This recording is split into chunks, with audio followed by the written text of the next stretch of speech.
یہ ان کے بانی محبتی کفلا۔ نیکسٹ ہے جی بھکشو۔ بھکشو کس رنگ کے کپڑے پہنتے ہیں؟ پہلی بات تو یہ ہے کہ بھکشو ہے کن کے؟ بھکشو جو ہے یہ بدھ مت کے ہیں۔ بھکشو بدھ مت سے تعلق رکھتے ہیں، اور بدھ مت میں انہوں نے دو مرتبے پیدا بنائے تھے، ایک دنیا داروں کا اور ایک دین داروں کا۔ دنیا داروں کا کام یہ ہے کہ وہ کاروبار معاملات معیشت ساری سنبھالیں اور کچھ پیسے کما کے وہ ان بھکشوں کو دیں جو صرف عبادت کے لیے مخصوص ہے۔ لہذا بھکشو جو ہوتے ہیں، آپ نے اکثر دیکھا ہوگا فلموں ڈراموں میں، یہ زرد رنگ کے کپڑے پہنتے ہیں بھکشو، ٹھیک ہے؟ تو یہ بدھ مت کے پیروکار ہیں۔ تو بھکشو کس کلر کے کپڑے پہنتے ہیں؟ زرد رنگ کے کپڑے پہنتے ہیں۔ اگلا سوال ہے جی تالمود کس زبان کا لفظ ہے؟ تالمود آپ کو پتہ ہی ہے یہودیوں کی بڑی اہم ترین کتاب ہے تالمود، جس کو ہم تورات کہتے ہیں۔ تو یہ عبرانی زبان کا لفظ ہے۔ تالمود کس زبان کا لفظ ہے؟ عبرانی زبان کا۔ اب دیکھیں کہ اتنے سوالات جو 2015 میں آئے ہیں، آپ دیکھ رہے ہیں کہ یہ سوالات زیادہ جو ہے نا تقابل ادیان میں سے آئے ہیں۔ تو آپ نے میکسیمم تقابل ادیان کو اچھی طرح تیار کرنا ہے، کیونکہ یہ وہ چیزیں ہوتی ہیں جو بیسیکلی فرق ڈالتی ہیں، اور خاص طور پر جو مدارس کے لوگ ہوتے ہیں ان کو ان چیزوں کا نہیں پتہ ہوتا، تو اس لحاظ سے ان کو اچھی طرح تیار کرنا ہے۔ احکام عشرہ، اب یہ بھی تقابل ادیان کا سوال ہے۔ احکام عشرہ کا تعلق حضرت موسیٰ علیہ السلام سے ہے۔ حضرت موسیٰ علیہ السلام پہ اللہ تعالیٰ نے 10 احکام نازل کیے، یہ اسی سے آتے ہیں۔ تو کہا یہ جاتا ہے کہ احکام عشرہ کے مماثل بالکل اس جیسے احکام اللہ تعالیٰ نے قرآن کی کس سورہ میں بیان کیے ہیں؟ تو اللہ تعالیٰ نے سورہ انعام کے اندر وہ احکام عشرہ یہاں پہ بیان کیے۔ پھر سن لیں، صحیح عین سے مراد بخاری مسلم، الجواب الصحیح لمن بدل دین المسیح، علامہ ابن تیمیہ رحمۃ اللہ علیہ۔ اپنشدوں کے مطابق کائنات میں برتری کس کو حاصل ہے؟ برہما کو حاصل ہے۔ فلسفہ یوگ کے بعد محبتی قبلہ اس کا بانی ہے۔ بھکشو کس رنگ کے کپڑے پہنتے ہیں؟ یہ بدھ مت کے ہیں اور زرد رنگ کے کپڑے پہنتے ہیں۔ تالمود کس زبان کا لفظ ہے؟ تالمود عبرانی زبان کا لفظ ہے، اور یہ یہودیوں کے متعلق ہے، تورات سے۔ احکام عشرہ یہ حضرت موسیٰ علیہ السلام پہ جو اتنے والے احکام تھے ان کے متعلق ہے، اور اس جیسے احکام جو ہے سورہ انعام کے اندر موجود ہے، سورہ انعام کے اندر۔ نیکسٹ آتے ہیں جی، ہم آگے بات کرتے ہیں، یہاں پہ ہم بات کر رہے ہیں کعبہ کی تولیت۔ حضرت اسماعیل کے بعد کعبہ کی تولیت جو ہے یہ کس کے حصے میں آئی ہے؟ کعبہ کی تولیت یعنی کہ متولی کون بنے ہیں؟ تو یہ قصی کا نام آتا ہے، قصی کا نام ہے قصی بن کلاب، اس کا نام آتا ہے، جس کو حضرت اسماعیل کے بعد تولیت ملی، متولی بنے۔ مکہ میں بت پرستی کا آغاز کس نے کیا؟ مکہ میں بت پرستی کا آغاز کس نے کیا؟ تو عمرو بن لحی جو شخص ہے، اس نے مکہ کے اندر بت پرستی کا آغاز کیا ہے، یہ آپ نے ذہن میں رکھنا ہے۔ مکہ میں بت پرستی کا آغاز عمرو بن لحی نے کیا ہے۔ حضرت خالد بن ولید رضی اللہ، یہ 2 سوال ہو گئے۔ تیسرا سوال ہے یہاں سے، حضرت خالد بن ولید رضی اللہ تعالیٰ عنہ کو سیف اللہ کا لقب کب ملا ہے؟ حضرت خالد بن ولید رضی اللہ تعالیٰ کو سیف اللہ کا لقب جو ہے یہ غزوہ موتا کے موقع پر ملا، سریہ موتا کے موقع پر یہ لقب ملا، تو آپ نے اس کو ذہن میں رکھنا ہے۔ اس کے بعد ہے جی غزوہ موتا کب ہوا ہے؟ آپ کو علم ہے 8 ہجری، اور یہ کہا جاتا ہے کہ پہلی انٹرنیشنل لڑائی جو مسلمانوں کی تھی وہ یہی تھی، غزوہ موتا، جو مسلمانوں نے باہر جا کے لڑی ہے، ٹھیک ہے۔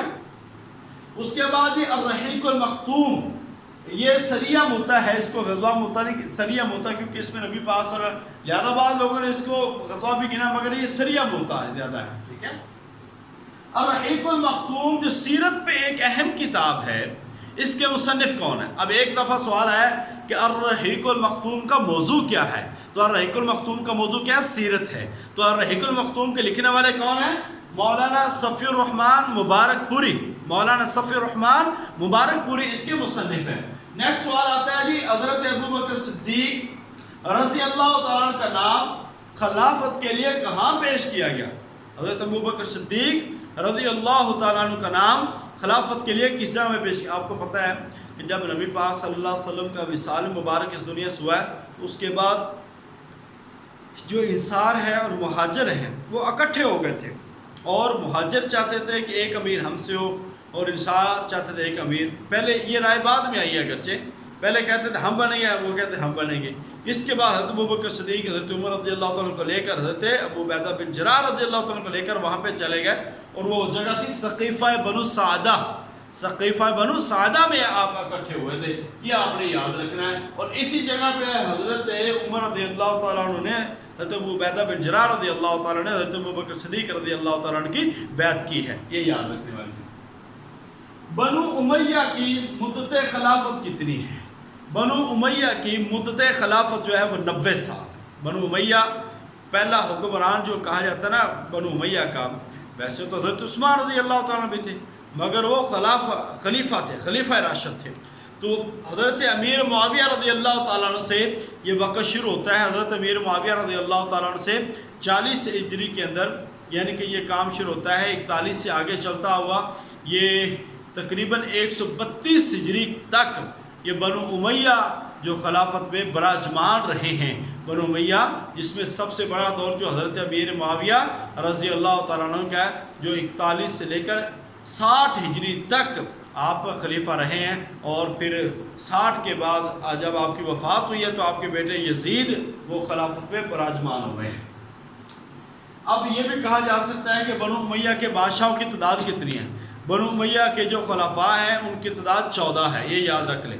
بنو عباس 37 ہیں، اور بنو امیہ کتنے ہیں؟ یہ 14 ہے. بنو عباس 37، یہ سوال آیا ہوا ایس ایس کے اندر آیا ہوا. بنو عباس کی تعداد 2015 ایس ایس کے پیپر میں یہ سوال آیا ہوا. بنو عباس کی تعداد 37 اور بنو امیہ کی 14 ہے. بحری جہاز، پہلے بحری جہاز میں کتنے جہاز تھے؟ یہ مختلف چیزیں لکھی ہوئی ہیں، مگر اس میں یہ بات ہے کہ 500 بحری جہاز تھے. 500 بحری جہاز تھے پہلے بحری جہاز میں. اور ایڈمرل کی اصطلاح سب سے پہلے حضرت عبداللہ بن قیس امیر البحر، پہلے امیر البحر کہا جاتا ہے. ایڈمرل کی اصطلاح جو ہے حضرت عبداللہ بن قیس رضی اللہ تعالی عنہ. نیکسٹ سوال ہے جی، قبرص، جزیرہ قبرص. جزیرہ قبرص کب فتح ہوا؟ جزیرہ قبرص 28 ہجری کو فتح ہوا. جزیرہ قبرص کب فتح ہوا؟ 28 ہجری کو جزیرہ قبرص فتح ہوا ہے. یہ آپ نے یاد رکھنا ہے.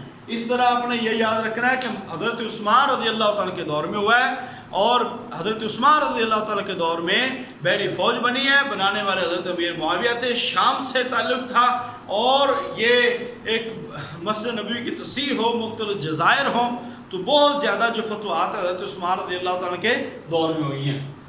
نیکسٹ ہے کہ حد قذف کہاں بیان ہوئی ہے؟ حد قذف کہاں بیان ہوا؟ آپ کو پتہ ہے کہ حضرت عائشہ صدیقہ طاہرہ مطہرہ رضی اللہ تعالیٰ عنہ پر جو واقعہ تھا، واقعہ افق جس کا نام ہے، وہ واقعہ آپ کو پتہ ہے سورہ نور کے اندر بیان ہوا ہے. تو سورہ نور کے اندر وہ تہمت تھی، اور تہمت کی سزا بھی اللہ تعالیٰ نے حد قذف، قذف کہتے ہیں تہمت کو، تو اس کی سزا بھی کہاں بیان ہوئی ہے؟ سورہ نور کے اندر. قرآن کے اندر کتنی حدود کا ذکر ہے؟ 5 حدود کا ذکر ہے. اس کے بعد امام مالک کہاں پیدا ہوئے؟ امام مالک رحمۃ اللہ علیہ مدینہ منورہ میں پیدا ہوئے. امام مالک کہاں پیدا ہوئے؟ مدینہ منورہ میں. سب سے پہلا پھر سوال سن لیں جی، کعبہ کی تولیت کس کے حصے میں؟ حضرت اسماعیل علیہ السلام کے بعد یہ قصی بن کلاب کے حصے. مکہ میں بت پرستی کا آغاز کس نے کیا؟ عمرو بن لحی نے کیا. سیف اللہ کا لقب حضرت خالد بن ولید رضی اللہ تعالی عنہ کو کب ملا ہے؟ سریہ موتا کے بعد ملا ہے. اور رحیق المختوم، سریہ موتا میں 9 تلواریں ٹوٹی تھی حضرت خالد بن ولید رضی اللہ تعالیٰ عنہ کے ہاتھوں سے، ٹھیک ہے، اور یہ 3 کمانڈر اس میں شہید ہوئے تھے، یہ بھی یاد رکھنا آپ نے. اور رحیق المختوم جو ہے یہ سیرت پہ کتاب ہے، مولانا صفی الرحمان مبارک پوری کی. حضرت عبداللہ ابو بکر رضی اللہ تعالیٰ کا نام خلافت کے لیے کہاں میں پیش ہوا ہے؟ تو حضرت ابو بکر صدیق رضی اللہ تعالیٰ کا نام خلافت کے لیے سقیفہ بنو سعدہ میں پیش ہوا ہے. بنو امیہ کی مدت خلافت کتنی ہے؟ 90 سال. اس کے بعد بحری جہاز کتنے تھے؟ 500.